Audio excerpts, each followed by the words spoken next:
Oh, they are so cool. Look at that. Such a cool little guy.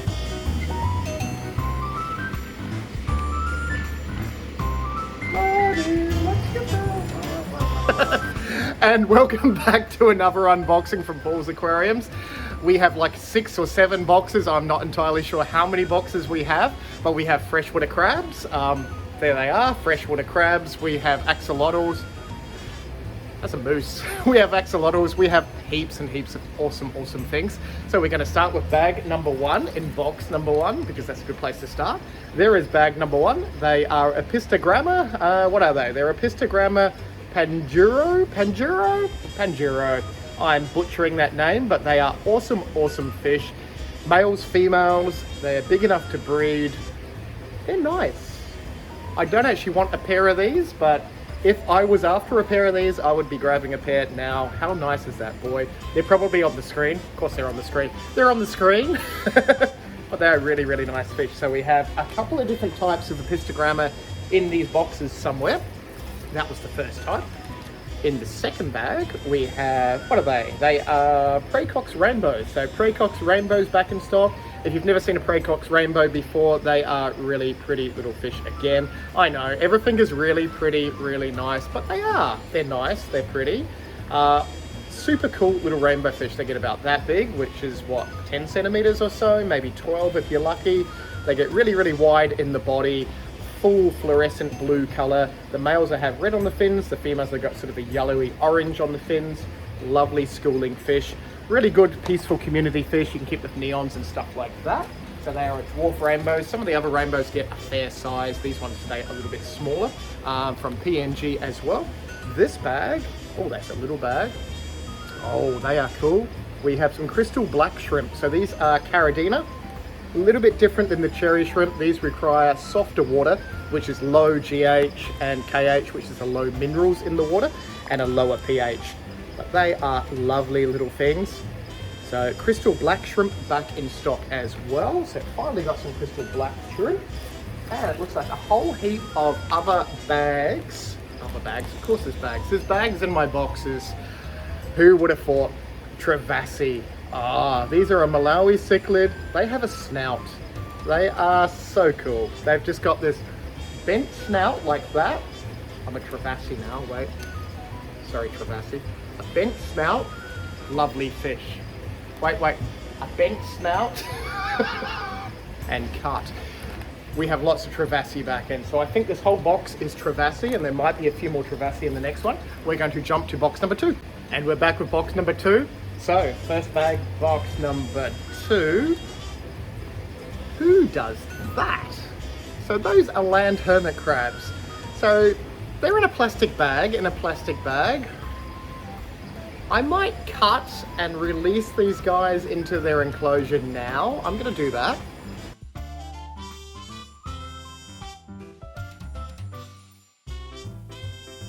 And the hermit crabs are now safe in their enclosure with their humidity. They're going to bury in their substrate, disappear for a few days, then they'll be available for sale. So if you want land hermit crabs, they will be back in stock in the next couple of days once they've settled in. Back to the unboxing. And I'm back. The crabs are now safe in their enclosure. Yeah, I'm not too sure about keeping them in a plastic bag like that. I mean, they don't breathe, but they do want stuff to hold on to that isn't plastic. But anyway, what do I know? The next bag, we have some balloon mollies. So balloon mollies back in stock, Dalmatian balloon mollies, so the people after Dalmatians. There should be a couple of bags of these. Lovely, cool little fish again. So these guys will survive really alkaline up to marine water, so a pH of 8 or so, down to about 7. So they don't like it below 7. Kind of a cool community fish though. They have live babies the same as guppies and stuff too, but we have balloon mollies. They're called a balloon molly because they're round. They're just a genetic thing. So normal mollies are long and slender. These are round and balloon-like. This bag, another Travassi. That's a boy Travassi. Comment down below if I should keep a couple of Travassi and breed them, like maybe 1 boy and 4 girls. I probably should. They've got such awesome snouts. Who doesn't like snouts? So yes, a couple more Travassies in there as well. In this bag, oh, that one's unfortunate. I wonder if you can see that. Look at that. Okay. So that one's kind of got a funny mouth, a mouth to the side a little bit. That's okay. Oh look, there he is. Yeah, I think he's missing half of his mouth. He'll find a home. Maybe I'll take him home. So these are, what are they? They are marbled bristlenose. So they look like they're just orange, but they'll have the black speckling through them as well. So we have marbled bristlenose. Apart from the funny marbled bristlenose, they all seem okay. So marbled bristlenose back in stock as well. Looks like we have more Travassi, lots of Travassi. So perfect day for Travassi.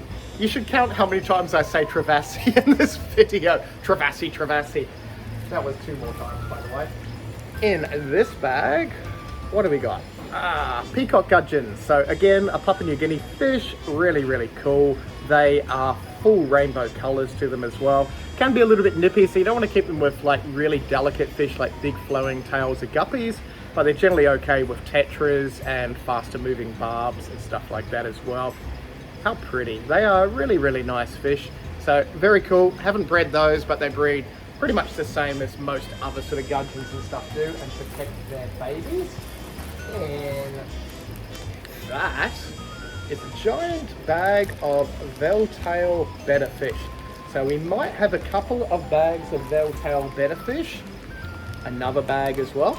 So most of our fancy betterfish are turning up next week or the week after. I'm pretty sure it's every 3 or 4 weeks when we get a huge order, but we have a top up of some cool ones, lots of purples.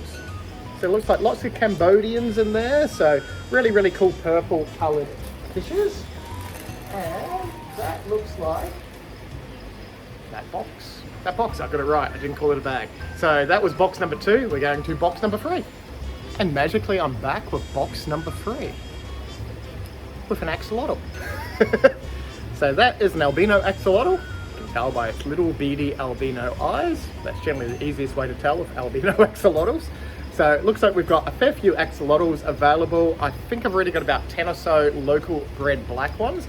These ones are bred in Australia as well. These are down, I think, Victoria way. So one albino leucistic, which has got the little black beady eyes. Got a really cool gold one. And I think the other ones are black. So we have lots of axolotls back in again. If you've never kept axolotls before, another name for them is Mexican walking fish. Don't really walk on land. They're not a fish. They're a salamander. They've evolved to stay in this tadpole stage their whole entire life. They do want the water cold, below sort of 20 degrees. So ideally about sort of 15, 16 degrees. So you will need to chill it in southeast Queensland, which is where we live.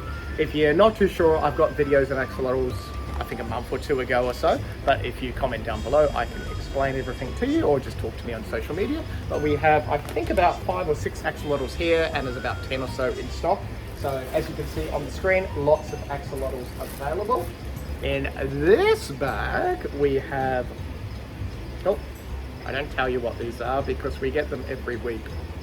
That's what they are. So we have lots of those more available. Did that even make sense? Lots of those more available. No, it didn't.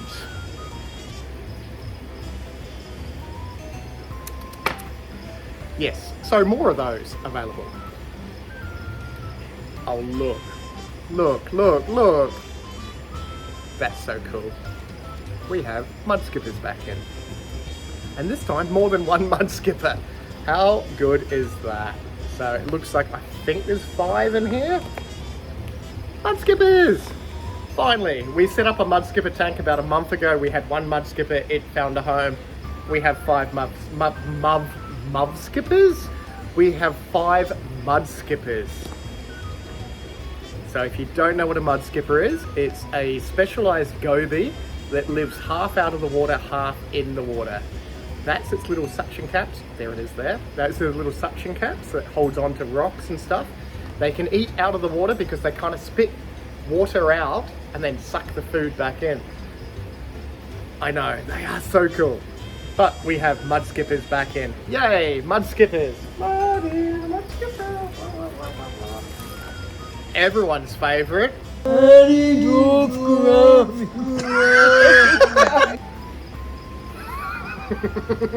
Sorry, what? Honey dwarf gourami. We have lovely honey dwarf gouramis back in stock.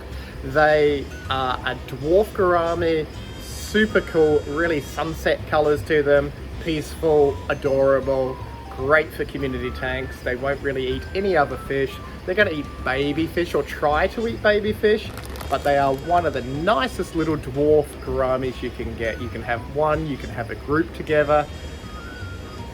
How can you not like them? They are lovely. So lots of honey dwarf gouramis back in stock. And that was box number, I think, 3. So we're going to box number 4 now. Did you miss me? Box number 4. And we have freshwater crabs.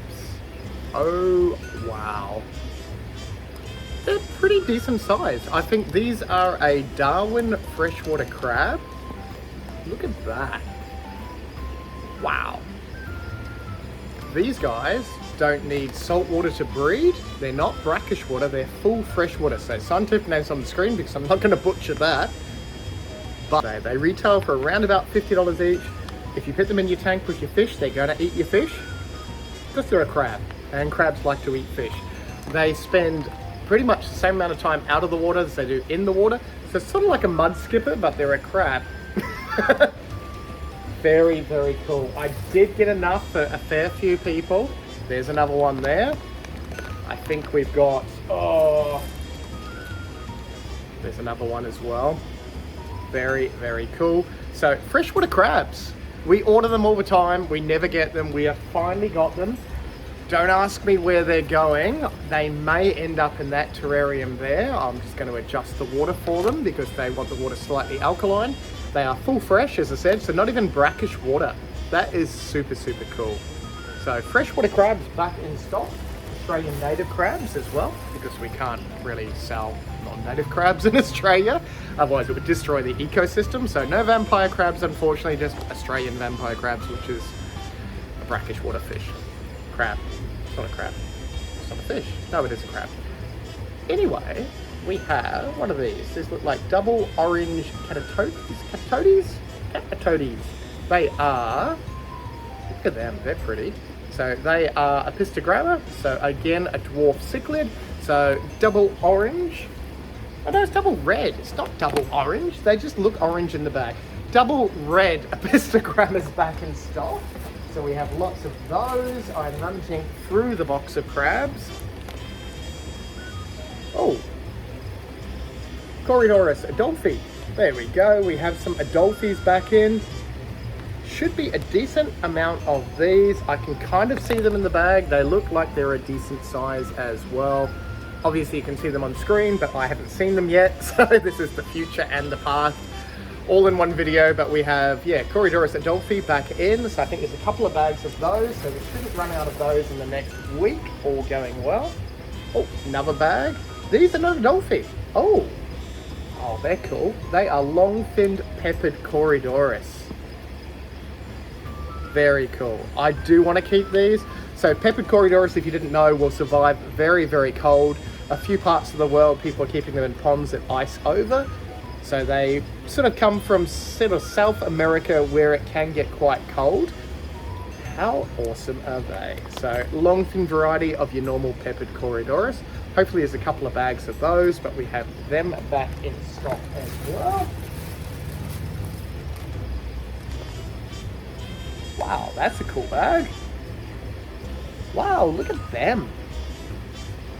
They are nice. So they are long fin bristlenose.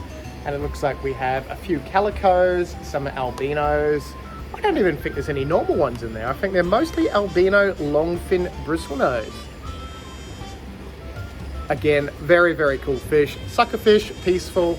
The long fins, that's long fins by the way. The long fins just make them a little bit of a target for bigger fish. So you don't want to keep them with things like convicts or anything aggressive. But anything delicate, normal community tanks, they're just, when they get bigger, and they get about that big, the fins on them are about the same size. So you just get this giant waft of fins. They are very, very cool. I keep quite a lot of these at home. They are just a lovely fish. More of the Corygora, so there's the Adolphi. So that was box number, I'm not too sure, 5. I think we're up to 5. So let's go to 6. Hopefully we won't miss a box. So apparently this is the last box, and that's the size of the box. It is not a very big box. So we have 2 bags in the box, and the 2 bags are goldfish. So it looks like, what have we got? Assorted comets and assorted comets. So we have 2 bags of goldfish.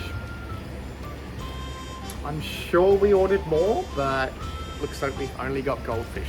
That was that box. Now we're going to jump to some other stuff. And I have jumped to the next morning. Everything is all put away. Everything is awesome except for those apistogramma, which aren't that great, so they're not for sale at the moment. We'll see if they come good or not. The freshwater crabs are super awesome. The hermit crabs are all buried and happy out there. New better fish are lovely as well. So lots and lots of cool stuff. If you like this video, click the thumbs up so I know, and I will make more videos. And yes, thank you very much for watching. Oh, if you haven't gone online before, that's our online shoppy thing. There are discounts there now, so click the link in the description-y thing, or follow it on Facebook or something like that. And we will see you in the next video. Thank you very much for watching.